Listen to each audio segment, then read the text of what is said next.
നമസ്കാരം. മലയാളികൾക്ക് ഏറെ ഇഷ്ടമുള്ള താരമാണ് പേളി മാണി.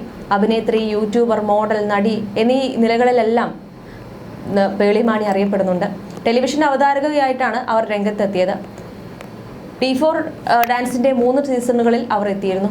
വളരെ ചുരുങ്ങിയ കാലം കൊണ്ട് തന്നെ പ്രേക്ഷകർക്കിടയിൽ ശ്രദ്ധേയമായ ഒരു സ്ഥാനം ഉണ്ടാക്കിയെടുക്കാൻ അവർക്ക് സാധിച്ചു. 2018-ൽ ബിഗ് ബോസ് മലയാളം സീസൺ 1-ന്റെ ഫസ്റ്റ് റണ്ണറപ്പായി പേളി എത്തി. ഇത് പേളിയുടെ ജീവിതത്തിൽ വലിയ മാറ്റങ്ങൾ കൊണ്ടുവന്നു. അവിടെ വെച്ച് തന്നെയാണ് ശ്രീനിഷ് അരവിന്ദിനെ പേളി പരിചയപ്പെടുന്നതും പിന്നീട് ഇരുവരും പ്രണയത്തിലാവുന്നതും വിവാഹിതരാവുന്നതും. ഇന്ന് മലയാളത്തിലെ ഏറ്റവും സക്സസ്ഫുൾ ആയ സെലിബ്രിറ്റി കപ്പിളാണ് പേളി മാണിയും ശ്രീനിഷ് അരവിന്ദും. വിവാഹശേഷം അത്രയും സ്പെഷ്യലായ ഷോയും പ്രോഗ്രാമുകളും ആണെങ്കിൽ മാത്രമേ അവതാരക റോളിൽ പേളി മാണി പ്രത്യക്ഷപ്പെടാറുള്ളൂ. അല്ലാത്ത പക്ഷം സെലിബ്രിറ്റി ഇന്റർവ്യൂകളടക്കം എല്ലാം സ്വന്തം യൂട്യൂബ് ചാനൽ തന്നെയാണ് പേളി ചെയ്യുന്നത്. 40 ലക്ഷത്തിൽ മുകളിൽ സബ്സ്ക്രൈബേഴ്സുള്ള പേളിയുടെ യൂട്യൂബ് ചാനലിൽ നിന്ന് നിരവധി ആളുകൾ ജോലി ചെയ്യുന്നുണ്ട്. പേളി മാണിയുടെ തമാശകൾ നിറഞ്ഞ അഭിമുഖങ്ങൾക്കായി കാത്തിരിക്കുന്ന ഒട്ടനവധി ആരാധകരുണ്ട്. ശ്രീനിഷ് ജീവിതത്തിലേക്ക് വന്ന ശേഷമാണ് പേളി യൂട്യൂബ് ചാനൽ കൂടുതൽ ശ്രദ്ധ കൊടുത്തത്. ചാനലിന്റെ എല്ലാ കാര്യങ്ങളും ശ്രീനിഷിന്റെ മേൽനോട്ടത്തിലാണ് നടക്കുന്നത്. ചാനൽ ഉടമ എന്ന റോളാണ് വഹിക്കുന്നതെങ്കിലും പേളി സ്ട്രെസ് ഫ്രീ ആണെന്നാണ് ചുരുക്കം. പേളിയുടെ അഭിമുഖങ്ങളെല്ലാം തന്നെ വളരെ പെട്ടെന്ന് വൈറലായി മാറാറുണ്ട്. ഇപ്പോഴിതാ പേളിയുടെ പുതിയ ഒരു അഭിമുഖമാണ് ചർച്ചയാവുന്നത്. അത് മറ്റാർക്കുമൊപ്പമല്ല, നമ്മുടെ മലയാളത്തിന്റെ സ്വന്തം നടൻ ജയസൂര്യയ്ക്കൊപ്പമാണ്. ആട് 3യുമായി പ്രേക്ഷകർക്ക് മുമ്പിൽ എത്തുകയാണ് നടൻ ജയസൂര്യ. ഒരു ഇടവേളയ്ക്ക് ശേഷമാണ് ജയസൂര്യ പ്രേക്ഷകർക്ക് മുമ്പിൽ എത്തുന്നത്. കഥാപാത്രത്തിന്റെ പൂർണ്ണതയ്ക്ക് വേണ്ടി അങ്ങേയറ്റം പ്രയത്നിക്കുന്ന നടനാണ് ജയസൂര്യ. ഇതിന് നിരവധി ഉദാഹരണങ്ങൾ പ്രേക്ഷകർക്ക് മുമ്പിലുണ്ട്. ഇപ്പോഴത്തെ വണ്ണം കുറച്ച് സമയത്തെ അനുഭവങ്ങൾ പങ്കുവയ്ക്കുകയാണ് ജയസൂര്യ. പേളി മാണിയുമായുള്ള അഭിമുഖത്തിലാണ് പരാമർശം. റോളുകൾക്ക് വേണ്ടി വണ്ണം കുറച്ചതിനെക്കുറിച്ച് ജയസൂര്യ സംസാരിച്ചു. അപ്പോത്തിക്കരി എന്ന സിനിമയ്ക്ക് വേണ്ടി 10 കിലോ കുറച്ചിരുന്നു. ഒറ്റപ്പാലത്തായിരുന്നു ഷൂട്ടിംഗ്. അവിടെ ജിലേബി മാത്രം കിട്ടുന്ന കടയുണ്ടെന്ന് പറഞ്ഞു. അവിടെ നിന്ന് ജിലേബി വാങ്ങി അന്ന് തന്നെ 3-4 എണ്ണം പടപട എന്ന് കഴിച്ചു. പിന്നെ വീട്ടിൽ പോയി ഒരുപാട് ഭക്ഷണം കഴിച്ചു. അവസാനം വയർ പ്രശ്നമായി. കലോറി കുറച്ച് പെട്ടെന്ന് തന്നെ കൂട്ടിയാൽ വയറിന് ഭയങ്കര പ്രശ്നമാകുമെന്ന് ജയസൂര്യ പറഞ്ഞു. ഇതേക്കുറിച്ച് പേളി മാണിയും സംസാരിച്ചു. ഞാൻ 7 ദിവസം ആശുപത്രിയിലായിരുന്നു. കലോറി കുറച്ച് വരികയായിരുന്നു. പെട്ടെന്ന് ഒരു മൂഡിന് വാരി വലിച്ച് കഴിച്ചിട്ട് ഞാൻ അങ്ങനെ ആശുപത്രിയിലായിരുന്നു. അതിനാൽ നിങ്ങൾ പറയുന്നത് എനിക്ക് മനസ്സിലാകും, അനുഭവിച്ചവളാണ് ഞാനെന്നും പേളി മാണി പറയുന്നുണ്ട്. ഈ അടുത്ത് പേളി താൻ ആശുപത്രിയിലായ വിവരം സോഷ്യൽ മീഡിയയിലൂടെ പങ്കുവച്ചിരുന്നു. അഭിമുഖത്തിൽ താനും ഭാര്യയും പ്രണയത്തിലായ നാളുകൾ ജയസൂര്യ പങ്കുവെക്കുന്നുണ്ട്. ഞാനൊരു പ്രോഗ്രാം ചെയ്തിരുന്നു. ആ സമയത്ത് തന്നെ ഞാൻ സൂര്യ ടിവിയിൽ ഒരു പ്രോഗ്രാം അവതരിപ്പിക്കുമായിരുന്നു. അതിനുവേണ്ടി തിരുവനന്തപുരത്തേക്ക് ട്രെയിനിൽ പോകും. ഒരു ദിവസം എനിക്ക് അറിയാവുന്ന ശശി എന്നയാൾ എന്നെ വിളിച്ചു. ഒരാൾ നിന്റെ നമ്പർ ചോദിച്ചു. ഒരു അമ്മൂമ്മയാണ്. അമ്മൂമ്മയ്ക്ക് നിന്റെ പ്രോഗ്രാം ഭയങ്കര ഇഷ്ടമാണ്. നിന്റെ നമ്പർ കൊടുത്തോട്ടെ എന്ന് ചോദിച്ചു. അങ്ങനെ നമ്പർ കൊടുത്തു. അങ്ങനെ അമ്മൂമ്മയും ഞാൻ സംസാരിച്ച് കമ്പനിയായി. എൻ്റെ കൊച്ചുമകളുണ്ട്, പഠിക്കുകയാണ്.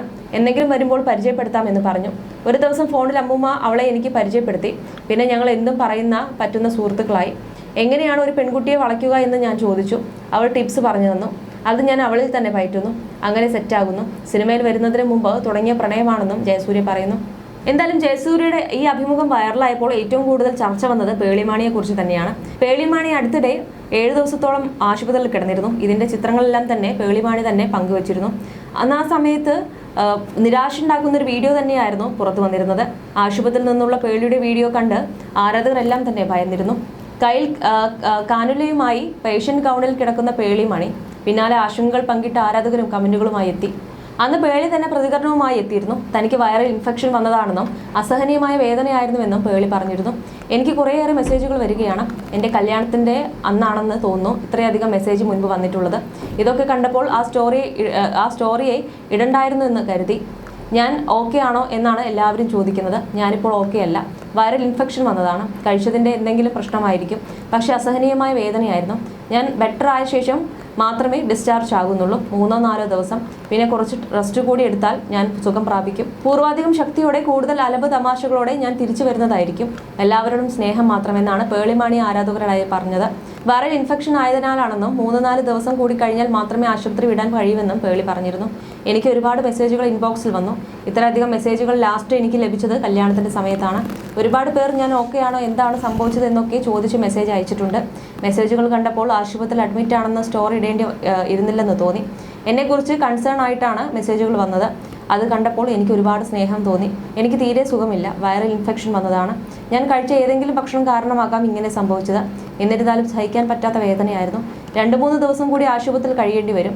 എൻ്റെ ആരോഗ്യം മെച്ചപ്പെടുമ്പോൾ അവർ എന്നെ ഡിസ്ചാർജ് ചെയ്യുമായിരിക്കും. 3-4 ദിവസത്തിനുള്ളിൽ ആശുപത്രിവാസം അവസാനിക്കും. ശേഷം കുറച്ച് ദിവസം റെസ്റ്റ് എടുത്താൽ ഞാൻ ഓക്കെ ആകും.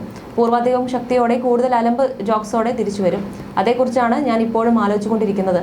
ജയറാമേട്ടൻ്റെയും കാളിദാസിൻ്റെയും പേളിമാണി ഷോ എപ്പിസോഡിന് വന്ന കമൻറ്റുകൾ ഞാൻ വായിക്കുകയായിരുന്നു. എല്ലാവരോടും ഒരുപാട് താങ്ക്സ്. ആ എപ്പിസോഡ് ഞാനും ഒരുപാട് എൻജോയ് ചെയ്തു. എല്ലാവരോടും സ്നേഹവും നന്ദിയും. ഇതൊക്കെ എന്ത്, നമ്മൾ സ്ട്രോങ് അല്ലേ എന്നാണ് ആശുപത്രി അഡ്മിറ്റ് ആകാനുള്ള കാരണം വെളിപ്പെടുത്തി പേളി പറഞ്ഞത്.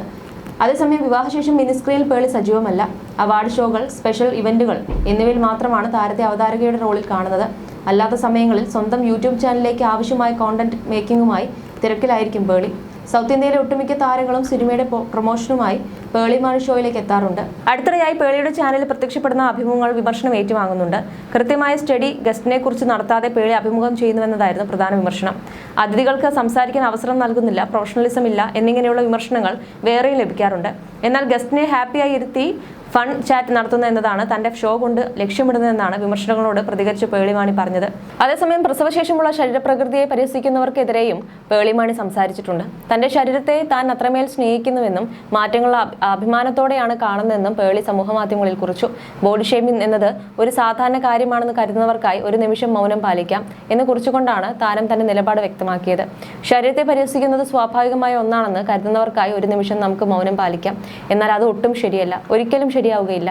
ഞാൻ എൻ്റെ ശരീരത്തെ അത്രമേൽ സ്നേഹിക്കുന്നു.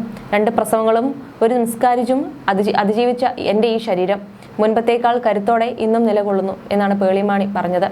പേളിയെ അനുകൂലിച്ച് നടി ഷോൺ റോമിയും എത്തിയിരുന്നു. നിന്റെ ശരീരം ശക്തമായൊരു കഥയാണ് പറയുന്നത്. അത് യഥാർത്ഥമായി അഭിനയിക്കാനുള്ള കഴിവ് ഈ ലോകത്തിനുണ്ടായിരുന്നെങ്കിൽ എന്ന് ഞാൻ ആഗ്രഹിച്ചു പോകുന്നു.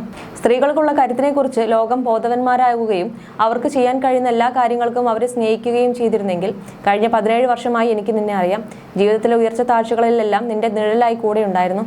നീ ഓരോ ഘട്ടത്തിലും സ്വയം മാറുന്നതും പ്രതിസന്ധികളെ കരുത്തോടെ നേരിടുന്നതും ജീവിതം എറിഞ്ഞു തന്ന എല്ലാ വെല്ലുവിളികൾക്കും ശേഷം കൂടുതൽ ശക്തിയായി തിരിച്ചു വരുന്നതും ഞാൻ നോക്കി നിന്നിട്ടുണ്ട്. നീ ലോകത്തെ വിനോദിപ്പിക്കുകയും പ്രചോദിപ്പിക്കുകയും ഉത്തേജിപ്പിക്കുകയും മാത്രമേ ചെയ്തിട്ടുള്ളൂ. നിന്റെ ഓരോ ചുവടിലും നിരുപാധികമായ സ്നേഹവും പിന്തുണയും നീ അർഹിക്കുന്നുണ്ട്. ഇനിയും എല്ലാ തടസ്സങ്ങളെയും തകർത്തെറിഞ്ഞ് മുന്നേറാൻ നിനക്ക് കഴിയട്ടെ എന്നാണ് ഷോൺ റോമി അന്ന് പറഞ്ഞത്.